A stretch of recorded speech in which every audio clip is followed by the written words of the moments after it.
একটা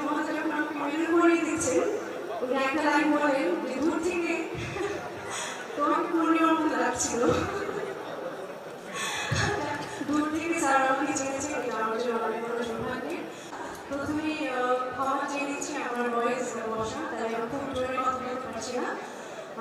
আমার কাছে এই বিশেষ পুরস্কারটা অনেক বিশেষ লাগছে, কারণ আমি মাননীয় মন্ত্রী মহোদয়ের হাত থেকে প্রথমবার মতো পেয়েছি। মন্ত্রী মহোদয় যখন আমাকে মনে করিয়ে দিচ্ছেন, একটা লাইন বলেন যে দূর থেকে তোমাকে পূর্ণিমার মতো লাগছিল। দূর থেকে স্যার আমাকে চেয়েছে, এটা আমার জন্য অনেক বড় সৌভাগ্যের।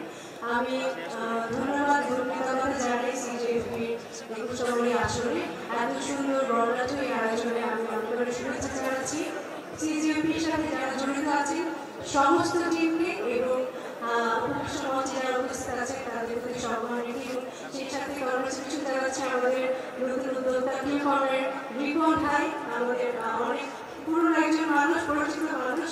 কংগ্রেচুলেশনস। আর হারুন ভাই, থ্যাংক ইউ। আপনি আমাকে বলেছেন এখন আমি আগের মতন সুন্দর আছি, আপনিও আগের মতন সুন্দর এখনো আছেন।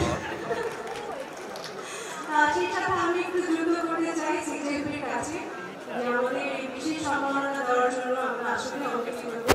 সাথে ভবিষ্যতে আপনাদের এই অনুষ্ঠানটি নিশ্চয়ই আরো বড় পরিসরে করবেন, সেখানে যদি আরো কিছু ক্যাটাগরি যুক্ত করা যায় আমার অনুরোধ থাকলো।